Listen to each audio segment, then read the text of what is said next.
Okay, so this is your assignment for today. Make sure your name is at the top and then the date.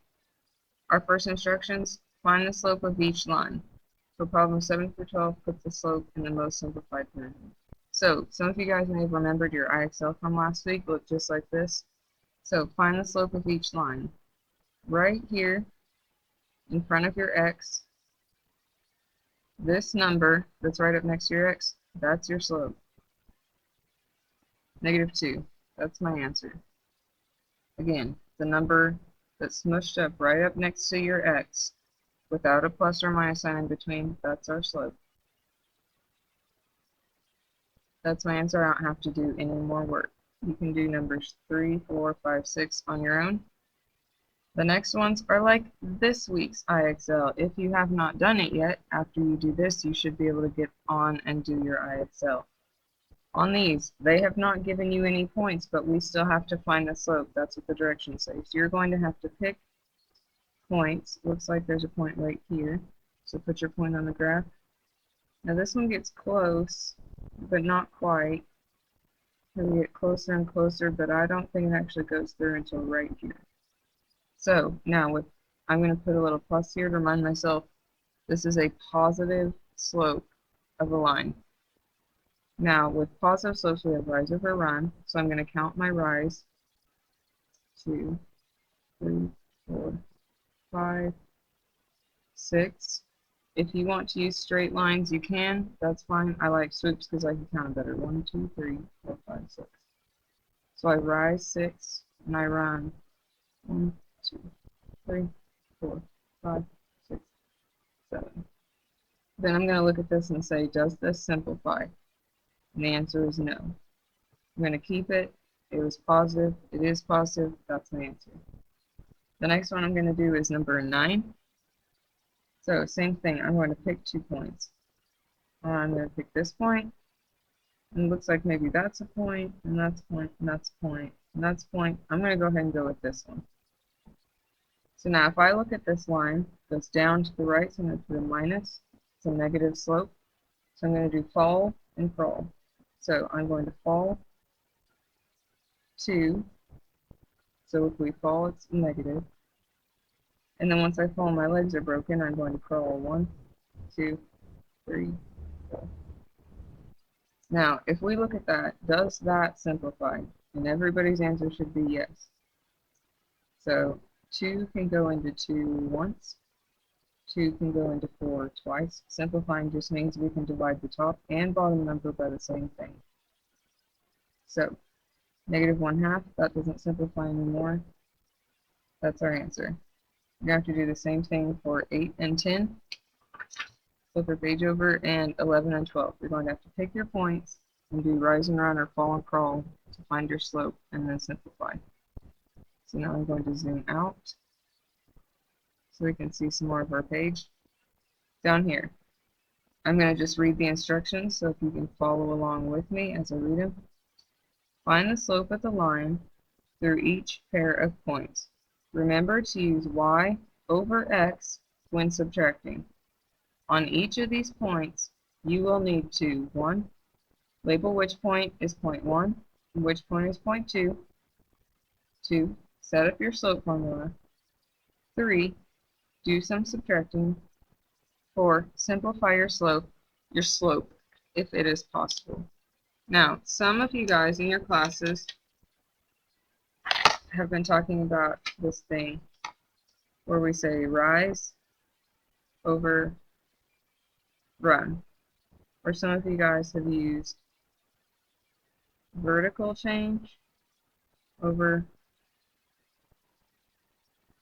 horizontal change. Our slope formula is going to be y1 minus y2 over x1 minus x2. The reason that y is going to go on top is because we have this vertical over horizontal. X is our axis that goes this way, horizontal. Y is our axis that goes up and down vertical. So that's why our y is going to be on top. Some of your teachers might also call it, they use this little triangle and call it the change of y over the change in x. It means the same thing. It means we're going to end up subtracting. Over here on your worksheet, we're going to do 13, 14, 15, 16 together on this video, so I hope you're following along in writing. And then you'll have 17 through 24 to work on. So step 1, oh, before we do that, over here I want you guys to write the slope formula so you cannot forget. So we're going to do y1 minus y2 over x1 minus x2. You might already know it. Go ahead and write it here just for the sake, because I'm going to refer to it in the video. Okay, on 13, because I need to label which point is point 1 and which point is point 2. I'm going to call this one 1, this one 2. Doesn't really matter if you flipped it around, that's okay, but I'm going to do it this way. Now, if you want to draw arrows to remind yourself, we're going to do that on these. So remember, in an ordered pair, x comes first, y is second.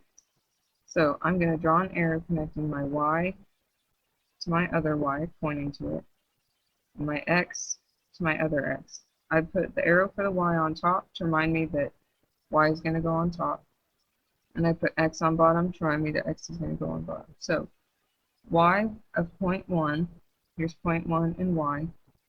So I'm doing number 2 right here, set up my slope formula. The y of point 1 is negative 8. The y of point 2 is negative 10.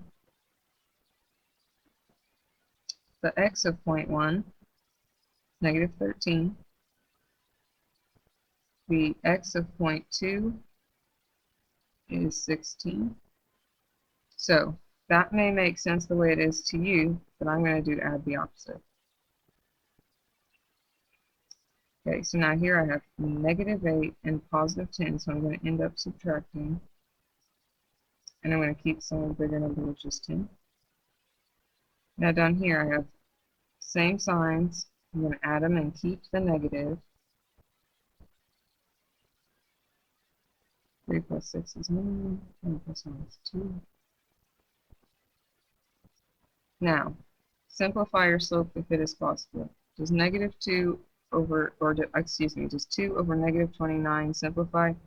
Your answer should be no. That's my answer. That's my slope. Next problem. Label, which is point 1 and point 2. Now, if you want to connect your y to your y, your x to your x. So y of point 1 minus y of point 2,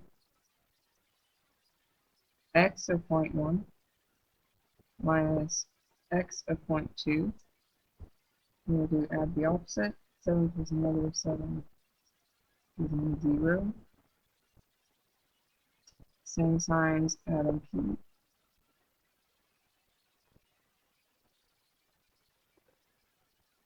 Anything that is 0 over another number is 0. I hope that's what you were thinking in your brain, or maybe saying out loud. Okay, going on to the next one. That's our slope. We use slope formula. We simplified. That's our slope. That's it. Okay, point 1, point 2. Again, if you want to switch the points, it doesn't matter. Either way. So, y of point 1 minus y of point 2. If you need to draw a reminder up here to remind you which one's x and which one's y in an ordered pair, you can. All over x of point 1 minus x of point 2. And add the opposite. Now, I get two different signs, so I'm going to subtract, keep the sign of the bigger number. Here, same signs, add and keep, so I'm going to add them and get a positive 16. Now, I hope all of you guys right now are saying, oh, that one needs to be simplified. I can see it right now. I can see that both of these numbers can be divided by the same thing to make it smaller. So 2 divided by 2 would be 1. 16 divided by 2 would be 8. Thank you for those that are thinking out loud. That's our slope. It's the most simplified version. We're done. One more, and then you can work on your own. You don't have to listen to my sad voice anymore. Okay, so y of 0.1. Let's just change it. Let's say this one's 0.2. This one's 0.1, just for fun, because I know this is what everybody would call fun. So y of 0.1 minus y of 0.2, x of 0.1 is going to be 14, so remember I switched from this to 0.1, minus x of 0.2. We'll do as x. I don't have double negatives around here. Okay, so different signs I'm going to subtract, keep the sign of the bigger number. Same signs I'm going to add and keep. Get positive. Now this, people should be saying, I see something that would simplify by, at least I hope. So I can divide both of these by 3 and get a smaller number. 3 divided by 3 is 1. 30 divided by 3 is 10. Now look at this. Does 1 over 10 go any more? Can it be simplified anymore? If your answer is no, that's our answer. So on all of these that you have to do below, use your slope formula. Make sure you label the points, set up your slope formula, subtract, and simplify. That's all we're doing. Okay, you can work with the people in your group or ask them a question as long as your question is not what is the answer to this one. You can go back and watch this video at any point if you need a reminder or if you need to listen to it again. You can skip through different parts of the video if you want. Thanks.